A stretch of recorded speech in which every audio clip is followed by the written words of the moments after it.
A few days ago, I was pretending to be asleep on a friend's couch, and after ignoring them a couple of times, they had a brief moment of panic where they thought I might have passed out. When I answered them and laughed, they asked me, what should I do if that ever happens?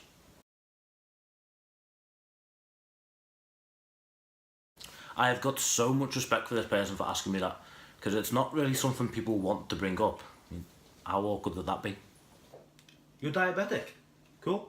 What should I do if you pass out? And it's not exactly like you can bring it up and tell them. What are you supposed to say? Hi, I'm Craig, type 1 diabetic. If I pass out, here's what you should do. But awkwardness aside, it is helpful and useful for people to know what to do in an emergency. So if you do know someone who's diabetic and they do pass out, here it is. Here's the golden rule. The one thing you should do if you find anyone who's got diabetes and they're passed out or they're acting in an odd way and they're unresponsive. Ready? Absolutely nothing. That's it. Call the emergency services and do nothing. Sounds a bit extreme, but here's why. Anything you do could have dire consequences. Now bear with me because I know that sounds so dramatic, but it's true. Let's say for instance they're passed out and you grab their insulin. First of all, unless you know what you're doing and you're first aid trained, you should probably not be injecting somebody with a needle. That just stands to reason, right? That's common sense. But let's say you do know what you're doing, you have injected people before, you're a little bit experienced around needles, I don't know what you do in your spare time. If you don't know what their blood sugar levels are or why they're passed out, injecting them with insulin when they're experiencing a hypo, which is low blood sugar, is just going to make that blood sugar go even further and further into lower levels. Now, let's go to the other side of it and say they're passed out and you think, oh, the blood sugar's low, and you give them some Lucozade or sweets, a fizzy drink, glucose tabs, and their blood sugar's already high. You're just increasing the risk of further complications by increasing the blood sugar. So if you don't know if it's high or low, do nothing. How are you going to know if it's high or low? Test, right? So while you get their monitor, providing one's around, struggle to get a blood sample, finally get one. Do you know what their blood sugar level should be? Do you know what a high is? Do you know what a low is? Not a lot of people do. Only maybe 2 people that I know would actually know what will constitute as a low blood sugar and what will constitute as a high blood sugar. And that's a bit of a guess. I'm assuming they know because I've mentioned it a few times, but you know, maybe they don't.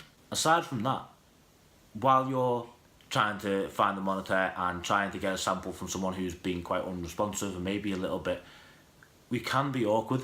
The emergency services could already be on their way and could already be making a difference and trying to save the person from whatever may happen afterwards. So call the emergency services, tell them what you do know.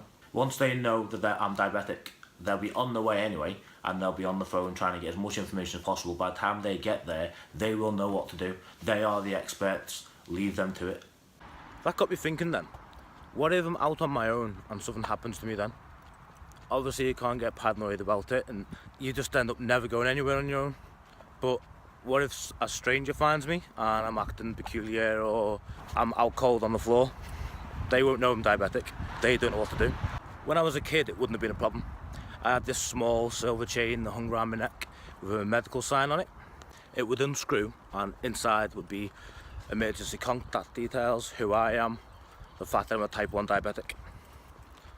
I hated that chain. Hated wearing it. And I'd always try and take it off and put it somewhere instead. It was a heavy burden. I hated the conversations it would lead to, and I hated the unwanted attention. I was almost ashamed of being diabetic. I hated talking about it. I hated people knowing. Looking back, that's stupid. It could have saved my life if anything did happen. It would help the emergency services or the person who found me know that I'm a diabetic and help them make the right decisions a lot sooner. It's childish. So it was childish of me to not want to wear that, but at the end of the day, I was a child. Now I'm older. I'm looking and I'm thinking now, over the last few days, if anything did happen and people didn't know I'm diabetic, that could make the difference. Wearing some kind of ID could mean survival or not surviving. It could mean brain damage or not brain damaged.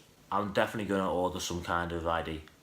It's important to wear it, I get that. It might not be fashionable, it might not be trendy. I might feel a bit awkward at times when people ask me what it is. At the end of the day, does that outweigh how important it is to survive if anything does go wrong?